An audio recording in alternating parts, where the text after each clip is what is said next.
Woo, Ryan, guess what? It's show number 100. Hey, the meat glitter make that kitty quiver. I'm just saying. Check this out. Yeah, Steve, let's see your wiener. Bless. There you go. When you take your shirt off, does it match your chest hair? You okay, Ryan? Yep. You took a little too big of a gulp, didn't you? Got a little brave. No, this one's, Well, I don't know if everything worked or not. Mine said the browser didn't play the clip, and then the Instagram was working right. Let me make sure we're all ready to go on Instagram. It is going. Instagram's going. Everything's going. All right, everybody. As you can see, we are all happy and dapper. This is a special day here on Thursday night barbecue chat. 1, Ryan's not here, which makes it even more exciting. And 2, we're going over to Germany. But first of all, I'm Steve Crass. I am with It's All About the Barbecue. And during the week, you can find me working the lovely, beautiful Isles of Wanamaker's in lovely, such a nice town, Downers Grove, Illinois. And the man sitting next to me, we have seen him on here before. He is the head of the Food Sport Pro League, the man who has all the knowledge of sports and food. Mr. Mark Conway. Mark, welcome to the show. Thanks for having me, man. It was exciting. Yeah, this is exciting stuff, isn't it? This is not as good as it gets. It is. But this is a big day. Mark, the whole story of the whole thing is he reached out and said, "Hey, how do you get on the show?" And I said, it's not like I got a long waiting list. You just ask. And so we were talking, and then I found out that he was an open fire team, but they were in Germany. And I'm like, okay, because he wanted to know what time the show started. And I said, well, we start at 7 p.m. Central. And he's like, oh, that's like 2 a.m. my time. And I'm like, well, where are you at? He's like, well, I'm in Germany. And I'm like, holy cow. I said, you want to get up at 2 a.m. to be on the show with me and Ryan? I mean, I wouldn't want to, but I'm glad he's dedicated to his craft of open fire and he wants to be on the show. What do you think of that, Mark? I mean, I think that just goes to show, number one, the widespread, clearly global reach you have. I mean, you even dress the part. But not only that, it's just, something like live fire is that big that it makes such a global impact on food sport as a whole. It's just that's what everybody's talking about. Clearly in Germany all the way here. You got that right. And before we go any further, ladies and gentlemen, if I can get this together, I swear to God, I'm going to kick us out somehow. I have to play one of our sponsor videos. So let's get that. Fat Boy Hickman's Barbecue. Backyard barbecue done right. Steak Ager. Next level dry aged steak at home. Spitfire Grills. Built for serious fire. P&L Steaks Grilling Supply Company. Gear for the grill life. Smoky Woods. Real wood flavor for real barbecue. All right, I got to work. That's the first one. A half hour, we'll have to do the second one, but we'll see what we do. So anyway, Mark, so this is kind of neat. So as you're talking about open fire, and we've had a lot of open fire people on. We had Dave Williamson last week, and my co-host last week because Ryan wasn't here, was Mike Starr, open fire. And then we had Ty Cramore of Big Ox Barbecue was on. So we're really hitting the open fire stuff. So this actually fit in absolutely perfect. So let's bring in the one, the only, Eliseo Monti of Fuego. I've been saying it all the last couple of weeks. Now I got all like nervous. Fuegos del Norte, open fire team in Germany. Eliseo, how are you? Hi, everybody. How are you? We're doing good. I got to say something, though. Eliseo doesn't sound like a very German name. It's actually not. To be honest, it's an Italian name because the family 6 generations ago is coming from Italy to Argentina. I'm born and raised Argentinian, but living in Germany since 26 years. Wow. Long time ago. That is a long time. I only noticed that because Fuego del Norte doesn't sound like German. But also as I creep on everybody's Instagrams and stuff to try and look around, I did see some stuff from Argentina. And I said, oh, this guy's being sneaky because he's from where El Fragoni's from. And they know open fire. That's right. come from Santiago del Estero, which is on the north of Argentina. The weather and the flora and fauna, it's just looking more or less like Texas. So that's why I like Texas a lot. And as I said, I come from the north of Argentina. That's why Fuegos del Norte, Fire of the North. Yeah, I've been doing, like most Argentinians, I've been doing open fire barbecue or open fire grilling most of my life. In Argentina, we do it since the very first beginning, since we were kids, because that's a whole ritual to it. Everybody does it. It's part of the culture, and so you start very young by doing the fire, understanding the fire, and then you just start grill. It's a funny thing though, because I started. Yes, the first task you will get around the fire is to, yeah, building up the tables for everybody to sit and stuff like that. So you don't, when you're like 6 to 10, I would say, you don't even get to touch the fire. I would say from 10 till 15 or something like that. You are allowed to do the fire, but nobody will let you touch the grill. You just to turn on the fire, which is actually a really nice thing because you get to understand the fire a lot.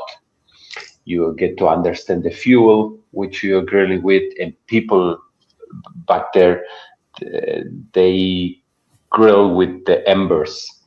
So you have to build up the fire properly to get really good embers, either for charcoal or hardwood, just to get your asado going. And as you might know, and the audience may know as well, in Argentina, this is a really long process.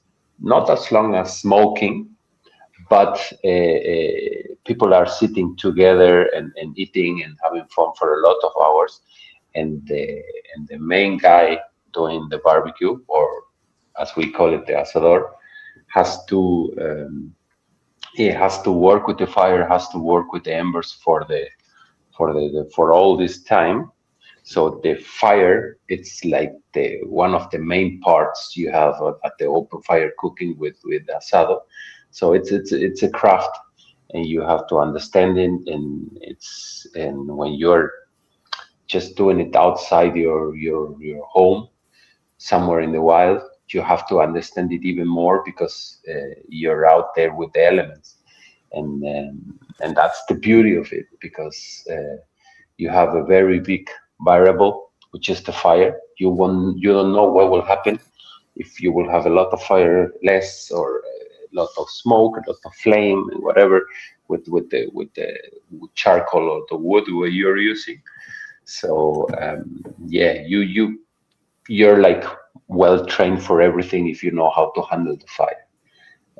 The handling the meat or the proteins, it comes after, just to know the times and everything. But when you have your fire set up right, it's a fun game afterwards. I totally agree. So it basically learned it in steps. Let's get some comments in here, because I know there's a couple questions in there. Our good friend Richard over there on YouTube, he says, "Hi guys, hey Steve, sorry I missed last Thursday. It's okay, you can always watch it on the rewind." It's like, Smoke and Griddle Boys say, hey boys, Uncle Bob's here. He was on a couple weeks ago. Uncle Bob, good to see you. Uncle Bob's is going to Europe, remember. And then the Smoke and Griddle Boys, they did have a question. They said, do you have a preferred charcoal for Argentine style grills? The thing about the charcoal is that nowadays you have a lot of different types of charcoal. Mm-hmm. I preferably use a hardwood charcoal. Why? Because when you're working with hardwood charcoal, even either from Argentina or from the US, when you're starting the fire with charcoal, you get I call it a ground heat. It's really hot in the middle, and this is more or less like the people in the Asian use it to forge the steel. It was the same. They had this center. This is really high temperature center where they will forge the fire.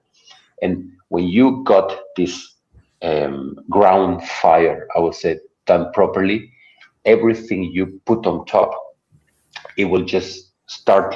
It will start to flame right away. So, and you can even put even more and put it over time. So this means that you can handle the fire as you want. You want more flames because your meat is up high. Like when you're grilling, for example, a whole animal, you got a big. Let's say you put a whole hog. All the animal has to get the same temperature, because the part you put it low, it will get more heat than the ones up. So therefore you need embers on the lower part and flames on the upper part to get your heat working evenly on the whole piece. Or if it's, if you're doing ribs on the side and some ribeye on the other side, you have to work with the heat evenly. So therefore, when you have a ground heat, when you have embers, you can move them everywhere with your tools. This is a fun thing to do, and also you can react pretty fast on the grilling part, because if you want flames, you put wood on top and it will flame, but at the same time the wood will somehow drive the temperature down, because it's not directly on the embers. So there are a lot of stuff that you can there are a lot of tricks you can use, but mainly I use mainly hardwood charcoal, because when you have pellets, when you have other type of charcoal, it won't last for the length of time you need for these jobs on the grill, especially when you are doing whole animals. When you do big pieces of meat, you need to work with the fire for a longer time. So I hope that answered the question as he wanted. Yeah, well, he does have a follow-up to that. He says he's got online specialists that tell them they should not cook with fire, only embers. What do you say to those kind of people? But now you're talking, when you were explaining it though, you were saying two different things. Now say you have a Santa Maria type of grill. You're not looking at doing a lot of flames there, but when you're doing the whole animals, when you're more of a pit, you're going to want to do the embers and the flames. Is that kind of flames depends on the kind of grill you're using, or do you use flames all the time? It's both. And to get that straight, when you have a Santa Maria grill, when you are grilling on the ground, when you have like other types of grill, it's I said always, it's a playground. The best thing in which you will, the best way in which you will learn how to work with fire is by using it. It's trial and error. So a lot of people like to grill over the embers because it's easy. And if you're grilling steaks, of course you're gonna go with the embers, because it's a even heat, really nice to get the crust. And as we know, the crust needs its time to get the reaction with the fat and with the salt and everything. When you're doing chicken or pork, just to get these fumes that you get out of the charcoal and everything. When you're doing bigger piece of meat or in a different height, the flames and the fumes are really good, because that gives a different type flavor, a different type of heat. Of course, depending with which materials you're working with. And the funny and interesting thing about it is that if you listen to the guys doing the barbecue part of grilling, they will talk a lot about the fumes, the flames, how to keep the flames low, how to keep the, and this is everything. Each type of barbecue you're doing comes back to this, to the Asian part that people were just doing, were grilling meat or were cooking meat over the fire at different heights, at different parts. Some people just put it under the fire or wrap it in something next to the fire. It's all the same. It's all coming to the same place. So the best way is you want to grill steaks, yes, put it in the embers. But even if you have a Santa Maria style grill, just take the grates off, put the hook, for example, a lamb leg or leg of lamb in between, turn the fire a little bit to the side, or build, like we say, a crown of fire. You just put a round part of fire and the piece of meat in between, and it will just cook evenly depending where the flames, where the embers are, because the radiation heat of embers, it just have a lower range than the flame. So, and you it's a lot of working with it, of using it. It's most the best asadores and the best grillers in the world are the people who have done this thousands of times. They hang the meat, they see already the changing the color, changing the structure of the meat, and they don't even. I don't use a thermometer. I've never used one. Why? Because you can see, you can touch, you can feel how the meat is cooking, how you're getting there where you have to be. And is this because I am really good at it? Because I am really smart on it? No, it's just because I'm doing so many times that every time when it comes to it, you see already the meat reacting to it, to the fire, and the colors changing, and so that you know you're on the right track. Nice. Yeah, it's doing it over and over again. That's the big thing. I just wanted to point out our good friend who should be co-hosting today, Ryan, is watching. He says, "Thanks for filling in for me, Mark." Man, happy to. So, what do you think, Mark? What do you got? Any questions there to ask? It popped into your head after all that? Yeah, because I think and you hear this a lot inside any type of competitive cooking. There's something about knowing the technical knowledge, like you're talking about, Eliseo, but it's about the experience. You talked about doing the crown of fire, because if you just had that direct heat straight up, it was just going to hit the bottom tip of that meat that was hanging there. By building that ring of fire, you can tell by the way the color's changing, the way the smoke is rising, that it's cooking evenly, and make an adjustment just by knowing by experience what that's going to be. So experience is really going to play a key role. And listening to you talk how you came into it, going from, at this age, you jump in and you start here. Then you work your way to here. Then you work your way to here, where a lot of people getting into live fire have not had that opportunity to slow build their experience. They're jumping in purely on technical. So I think that really shows you what a great advantage that you have in not only competing, but sharing your knowledge with other people. Yeah, I totally, for sure. I totally agree with Mark. And you brought that up, and I just want to say that I think that is actually pretty cool, because it's like you started out young, you learned about the fire, how to treat the fire, how to work the fire, how to maneuver the fire.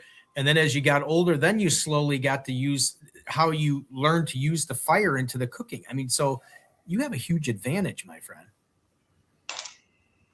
I hope. And to be honest, I'm really proud about this because it's heritage and it's a ritual that we all have, and it's for the Argentinians. It's not meant for the competition. It's just to do it. And you guys mentioning the competition part of it. It's a real advantage to and you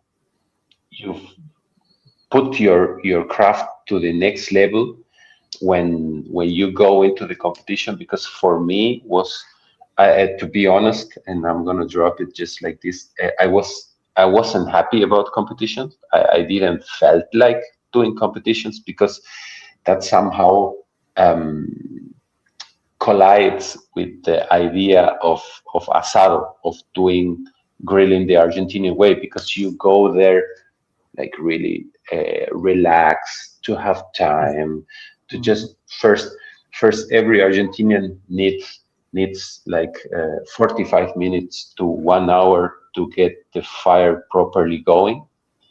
And the ritual as such is like, for example, if you're gonna do a asado or a barbecue at your place or somewhere outside, and you tell your friends, there will be like 2 hours before even starting the fire. So you get to talk. So you get to talk about yeah, how you're going.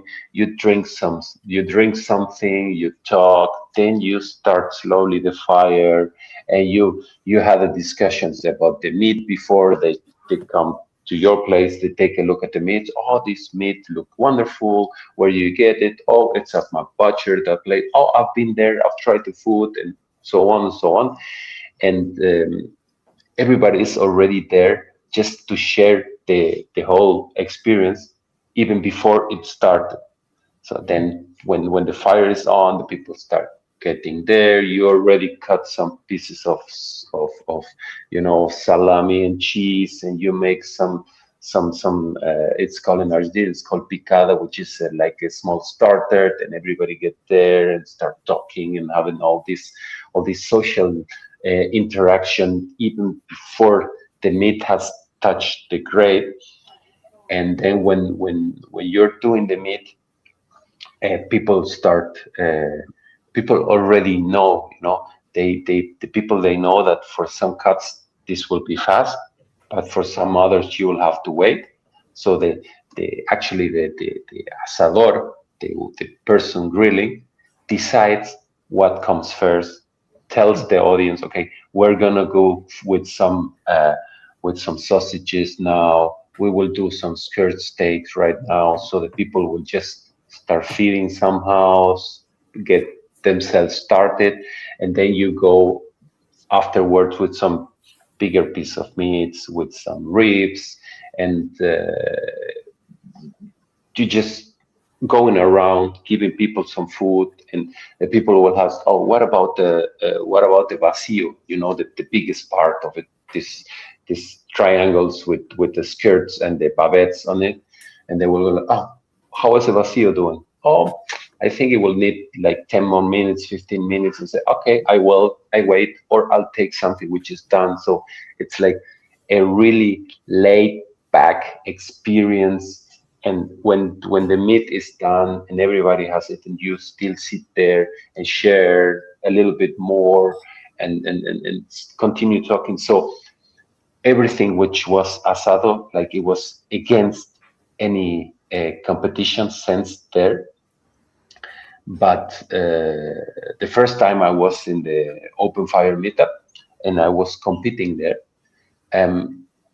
you're in terms of in terms of being a pit master or being an asador or getting everything into that, you sharp your craft and your senses that much that it takes your experience to the next level, because you will just make up your mind days and months before how to get everything, how to get your craft done to the point. And that's what I got. I got my team done, and I got my team from the guys because I was doing every year I do a asado experience. It's a whole week in which we fly to Argentina, and they get to learn the craft there in Argentina. And we go to butchers, we go to places where they sell wood, we put places where they sell the cows. We go to different type of places where they build up the grills, where they build Santa Maria grills, where they build these Fogonero style grills, the big ones you've seen at Alfrugonis, from Fuegos, Hotel. So the people can grill in all of these kind of places. So, and we were in Argentina, and they were asking me about the open fire meetup, and I say I'm building up a team to compete in Texas, and they say, well, you don't need to look anymore for that because we all want to go there. So, and that's how the German team was built. It was me being in Argentina with with 6 Germans, and they have all seen it the year before when I was there, and they told me, okay, we definitely want to be a part of it. So we sit down together, we start watching a lot of material which is coming from the US, which is coming from Argentina and all of these places, and getting ourselves into getting our craft to the point where it's needed. How much do we need how much time we need for the cooks, how much time we need for the side dishes and everything, and I must admit it gets your mind structured a lot more, and this helps for bigger events, for stuff that the ritual is nice to be done that way, but when you're doing professional stuff, you need to be ready to the point in which everybody is expecting you to deliver, and there is a relation to that, because putting this on time the way you want it, it's a huge satisfaction, because you level up your craft into the requirements, and sharing the experience with the barbecue people and people who have cooked different all over the world is such a rich, I would call that such a rich experience, because putting it to the core of it, it's everywhere the same. Yeah. You're just cooking over the fire with different techniques, and the techniques are very often attached to the heritage of these people. So you're not only doing only fire or grilling stuff. So you're sharing part of your barbecue heritage with people, with everybody is really proud to share with you. So that makes it like the richest, like the ultimate experience for people cooking over the fire. And I think this is the most amazing part of it. It's just sitting there with people from all over the world, from all with all kind of different techniques and heritage and crafts, and you're just out there sharing that with them, and everybody is like eager to see that from you, to learn it, and to share also that. That's the most the most fun, nice, and rich part of the experience. So that's about competing. No. I have a question for you. Do you want an easy question or do you want a hard question? Go hard on me. Okay. Well, I got Carl Weber Barbecue has a question for you. It's on Instagram, so I'm going to be looking to the side here. Do you feel that North American barbecue has taken the word asado and turned it into a singular word instead of the larger definition, a definition you are providing now, which is what you were talking about? But do you feel that North America has taken that longer event and made it into where it's asado cooking like that, like more of a quick thing. Yes, and that's a good thing about it because you have to build it slowly for people that it's getting into it. So you need an introduction to it, and therefore to get into the deep into how deep this whole story or this heritage or ritual is, you need a small step into it to get you inside of it, to someone to show it to you. So therefore, I think this is really good for people to be open to it and to start with it, because it's the same. It's the same in Germany. People call it to grill asado style, and they will get themselves like a small grate and or to put like a cross or something, and they call it asado style, and this is okay. At the end, it doesn't matter how they call it or if they call it properly or not. It's just their point in which they're getting into contact with it, into using it, and they will learn more. And then every time they learn more, they will start using it after and building their craft. So therefore, it's always really good.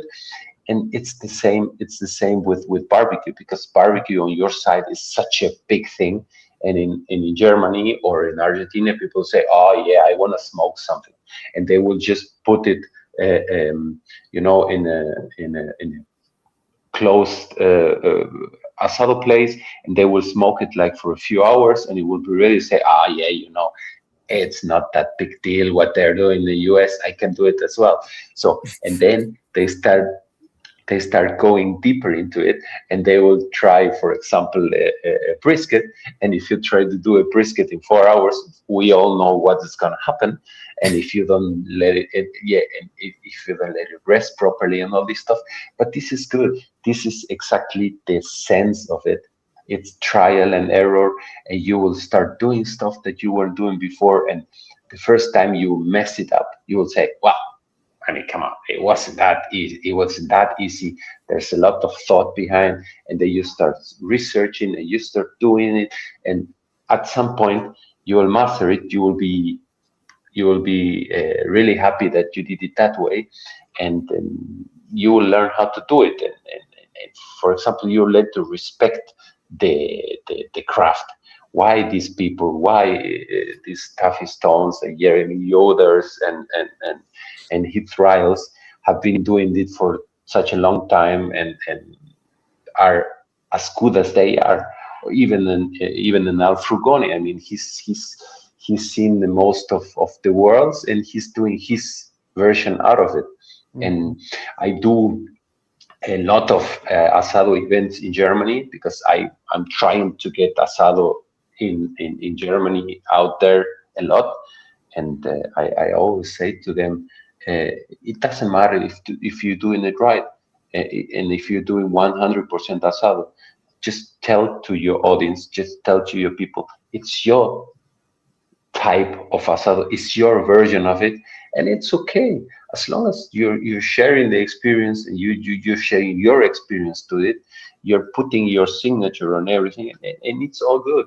Let's take out all these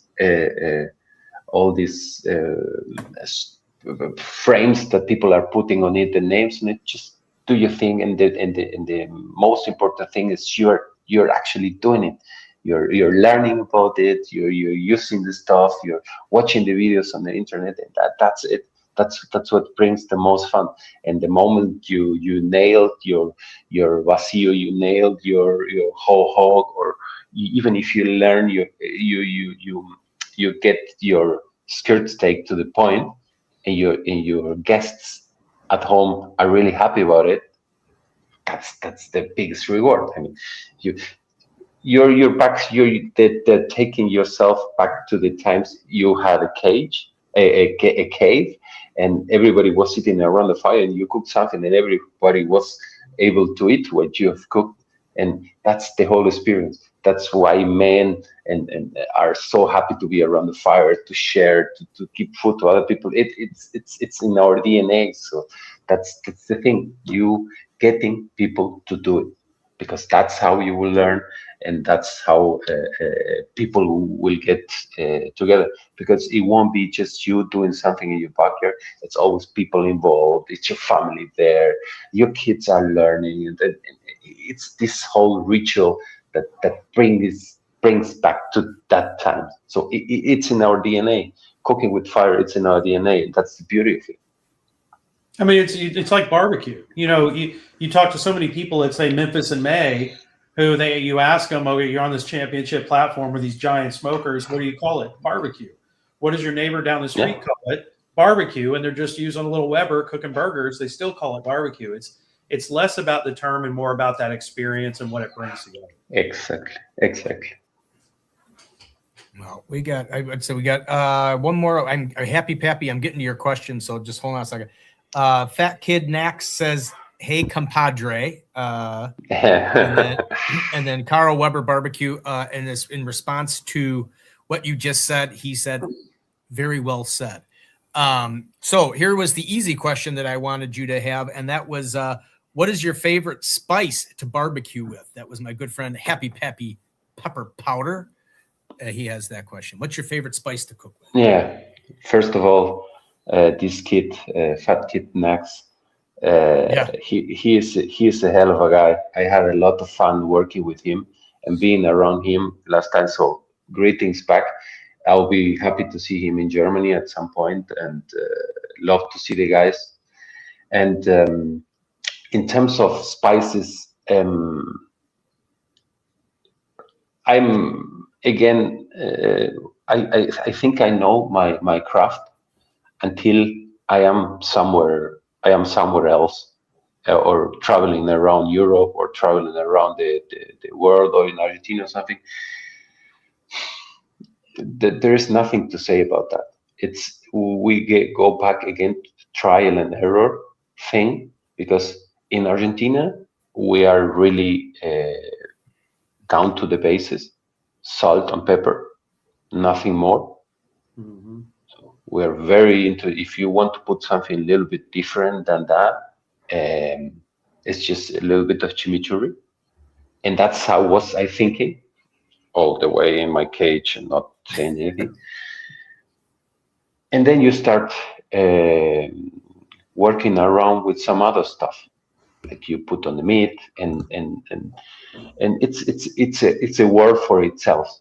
And the fun part of it is that when you start working with for me, all this new stuff, like smoked paprika, like all these sauces that you put on your meat before going to the fire, it takes everything to a different place. Mm-hmm. The question that you want to have is this your place? And most of the time the question will be yes, because there's so many depths of flavor that you can put on your meat through the spices, that we are going there to the world's kitchen. Because in Germany they like to work a lot with curries and with paprika. In the US you have a whole range. I mean, you go there to the supermarket and it's like thousands of rubs and stuff like that. How would you actually know with what you would like to work? Again, trial and error. Put this on your meat. Which kind of flavors you want to have on that. But the only thing that I would like to bring up in here is the love for the product. So if you're and the respect for the product, if you're doing which different type of meats or vegetables, or even those on the grill, at some point you're just encouraging the flavor with the spices. You still have to know how meat taste without the spices, because it goes back to it, because it's a love for the product. And when you have rubs, when you have spices on it before, during the cooking process, or after, you're adding flavors and layers to it, and this is really good. But still, the main part should be done by the product you grill, because if you don't taste anything of the product at the end, somehow you lost it in between. That's my point of view. And that was the first surprise I had in Texas when I tried my first brisket. And this was the first time I was in Texas 3 years ago, and that was my biggest surprise, because I've tried some US made barbecue in Germany, and I was kind of disappointed because there was a lot of sauces going on, a lot of things going on, and I lost the flavor of the meat of the product somehow in between. And when I had my first brisket in Texas, I was like completely blown away, because there was a lot of meat flavor, a lot of flavor of the product in everything that was on this, the whole rubs on it and the bark on it was out of any. I mean, I was sitting there and I say, well, it brings it to a whole different level. And then you can see, you can taste the layers. And the first thing I did, I was Googling how to get bark on an asado grill, and it's more or less impossible or really hard to do. And there you go. I mean, that's the experience of it, and then trying it and trying to translate it to the way you have of grilling. And it might sound crazy, but keeps me thinking for days, and keep me thinking of how to build something on my grill and stuff like that. And that's the craziness and the fun of it, because when you're sitting with, no matter where in the world you're sitting with these people, they will tell you exactly the same. They will go somewhere, they try and they say, well, we want to rise our game into Memphis in May, and we've been working a lot. We're bringing 100% German flavors, bold flavors to it, translated completely to open fire. We are not even having any electrical device. It will be just everything over the fire. All will be handcrafted. And I said to the guys in my team, even if the people in Memphis in May, the judges, they don't like our food, they say it doesn't taste. Just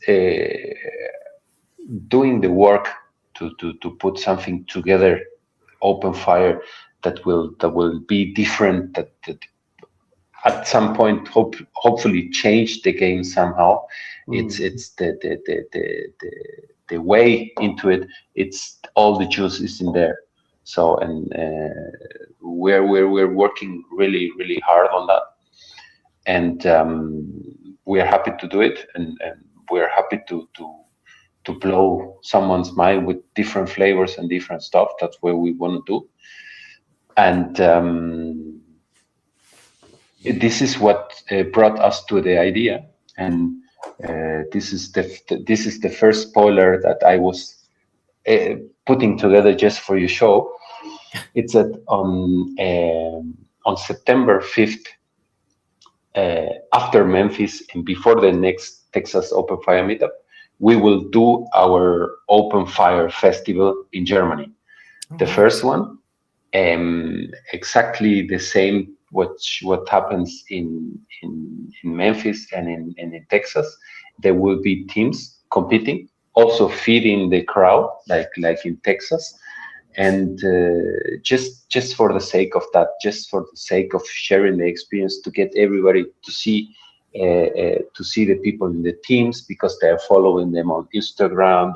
They want to see them cooking and also tasting the food, and also to gathering people in the community from the big guys on the game, the big influencers, but also the guys who are just doing some stuff backyard. They want to be part of a team and they want to be part of all this whole experience.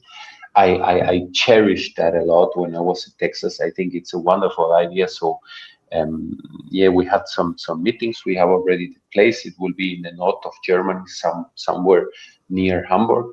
So we are working a lot on this as well, and happy to bring this to Germany as well. Wow. I mean, Al's creative.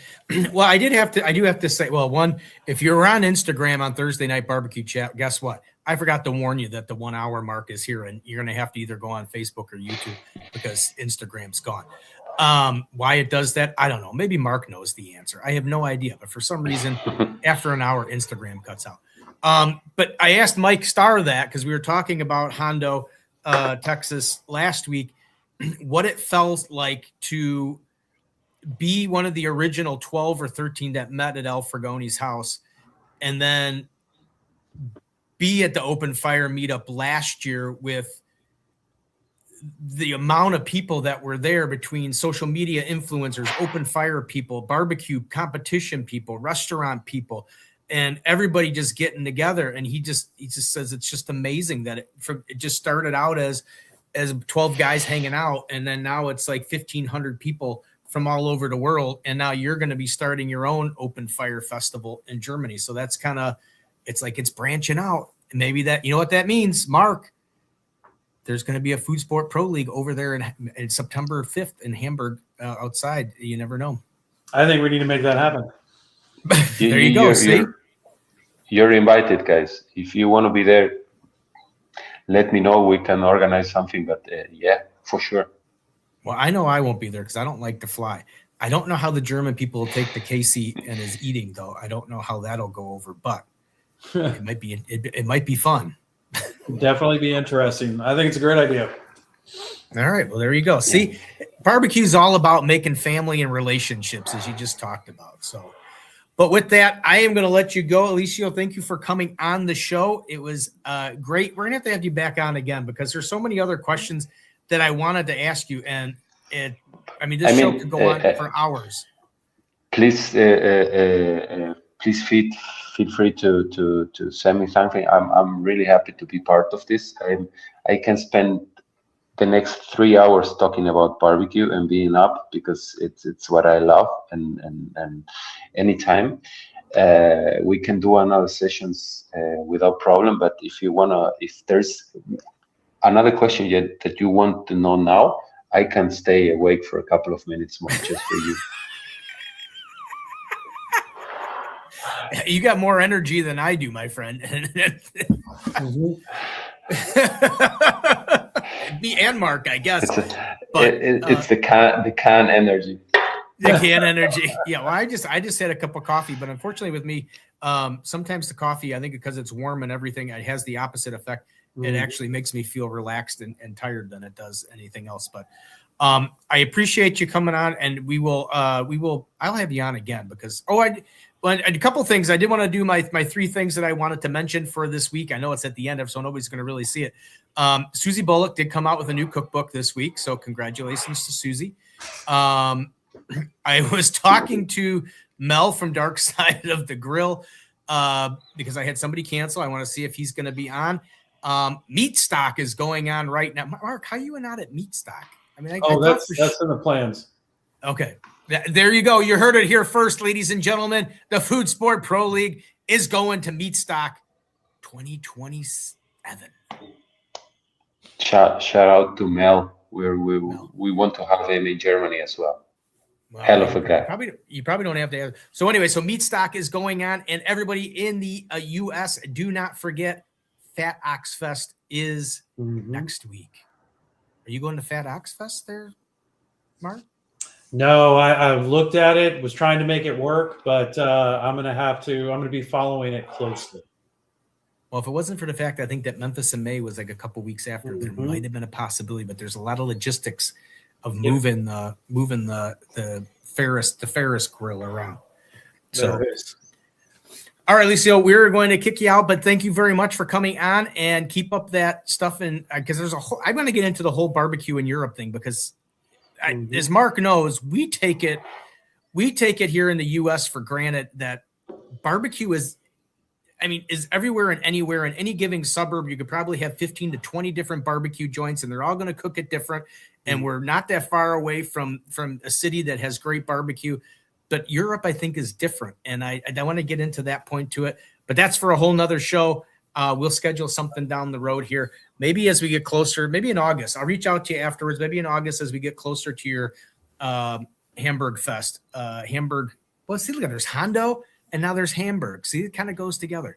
So, all right. Good to see you. Thank you for coming on. I'm going to see if I can get you off here. You. If I actually have a good night. Thank you very much. Have a Thank good you very day. much. I appreciate it. Have a good morning. Take care, Eliseo. Thank you very much. I appreciate it, guys. Thanks for having me. I don't know if I can I'm trying to get you off the stage. There we go. All right, Mark, thank you again for coming on the show. Everybody, thank you for asking your questions and all that other stuff.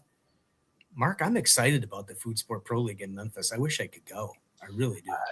There are some really fun things that I think are going to come up throughout the rest of the year and really shaping 27 to be something special.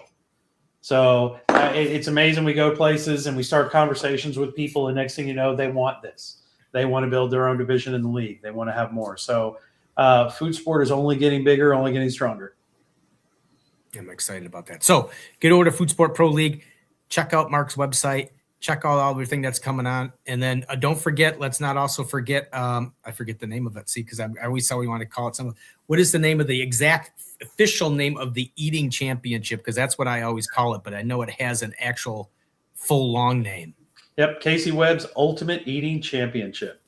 Ultimate Eating Champ. I always call it the Eating Championship because that's just, and as somebody who has seen it at the shed, it is fun to watch. And I got to ask you this question because he was talking about going to like Texas and all this other stuff. But I don't know. Was this your first trip to the shed? That was my first trip to the shed. I'm telling you, my first trip was last year. And I know what Eliseo's talking about because for me, the shed is a trip every single year that I do not ever want to miss because I saw Mark, I saw Casey, I saw Johnny Joseph, I saw Brad and Brooke, I saw Craig Carter, I saw Robert Perkins from PNL, I saw Tim and Sandy Brown. It is like a big, huge family reunion, and it is just a neat place that I feel like I want to be a part of every single year. So, hey, get to some of these barbecue competitions if you can. It's kind of a neat family experience, I guess, barbecue family experience. So it really is. I mean, every state, every city, really around the world, there are food sport competitions happening around you, whether it's barbecue, whether it's a chef showdown, whether it's a tailgate thing. There are things happening, and the more people go out and support, the more of these we will have. And once you've been there, you're hooked. That's all it takes is one time. And there's so many different, and I mean, when I first started, obviously at Wanamaker's Do It, there was only, MBN and KCBS, real barbecue stuff. But I mean, there's things you can do now that are quick. You could do the SCA, you could do the Rib Cook-Off Association. You can even go look up my friend Jerry Bel Castro with the Pizza Cook-Off Association. There's something that you can get yourself into. And I'm sure all the other communities are just the same as the barbecue community. Because you're all in doing something together. And it's just like Eliseo was saying, I mean, there's just something about cooking and being around food and having a good time, and nothing matters when you're cooking and eating. I mean, that's literally what you do. I mean, every holiday, what do? We all cook together. We get around the table, we eat together. Well, think about that with 250 of your closest friends doing it. And it's something to behold. And now Live Fire is adding an element that is so visual, so welcoming. You see everything as it's happened. They're not closing lids. They're not closing a lid to come back and check it in 2 hours. It's all happening right there. And then when you add in the fact we're getting junior divisions that are growing with the next generation of barbecue, the next generation of Live Fire and chefs, these kids are crushing it. They're graduating from the juniors division and they're going ahead and competing against adults. And you're just starting to see how important this is to people. Yeah, and it's just and going back to the shed and what you're just talking about, everybody just starts jumping in. I mean, you bring up I'm going to say his name wrong because I think I said it wrong. It's Marcio. Marcio. Yeah, he was cooking, getting the stuff ready for tonight for the welcome dinner on the Friday. Casey jumped in to help. Little Gringa jumped in to help. Caden Blake jumped in to help. Everybody just starts jumping in to help to cook because that's what it's all about. I mean, they're all just cooking. And of course, I wasn't doing anything. I was videotaping because I was just kind of in awe at the whole. It's like everybody's just jumping in, helping to do this. Cook Craig Carter was there checking things out, doing some stuff. I think it was kind of neat. So that's what I think that's going to be the big thing with the open fire is it's just a whole. I kind of like what Eliseo was saying, though. I kind of like the non-competition part of it. I just kind of like hanging around everybody cooking and doing stuff. So, well, it's funny when we were at the BBQ annual conference, like I just went from 10 air. Yes, they were competing, but there was music playing. They were all laughing and cutting up. They were serving each other food from one team to the next. It was, if you didn't know better, you thought everybody was just hanging out cooking together. They would make an occasional turn in, but literally it was just hanging out and having a good time. Like that's what it's about. That is what it's all about. All right, Mark, I'm going to let you get on. Thank you so much for hopping on in a emergency situation. Thanks for having me. I'll do it anytime. Yeah, no, it was great. I'm glad you're good. Like I said, I'm just happy that you were able to jump on. It saved my journey of trying to find a co-host. I made it really short because I think you were. I don't want to make you feel bad, but you're probably my third. My third attempt. I had a couple other people because I figured you were going to be super busy. And then I was like, oh, I'm going to get Mark. He's number 3. We'll see what happens. So, all right, my friend. And we are going to sign out next week. We are going to be live at the Rib Cook-Off Association. Well, we're not going to be live. We are going to have Mr. Robert Perkins and his name is Kirk. I can't think of his last name because it's slipping off my head, but he's with the Fat Boy Hickman barbecue. Kirk Meltzer. Yeah. I think it. Yep. He is going to be on. They are both going to be on. And they are going to be live from the Rib Cook-Off Association. And he already gave me a warning to make sure to give him a reminder because they are in a competition that day. And he did say that the shed was going to be near him. So God only knows, buckle up, everybody. Who knows what that show is going to be like and what condition everybody's going to be in. So that's it. All right, Mark, anything else you want to say? Just give the Thursday Night Barbecue Chat a follow. Keep watching because you never know what you're going to hear first. Right. Yeah. I see. I already forgot the surprise for 2027. That's the best part. See, that's why I think everybody tells me, Mark, because they know within 20 minutes I'm going to forget what we even said. So I'm going to have to go back now and watch the videotape and play it. So, all right, everybody. Have a good night. Thanks for signing in. Eliseo, thank you for waking up so early in the morning to be on the show. And thank you to everybody for your questions and comments and all that other good stuff. See you next week. Take it easy, guys.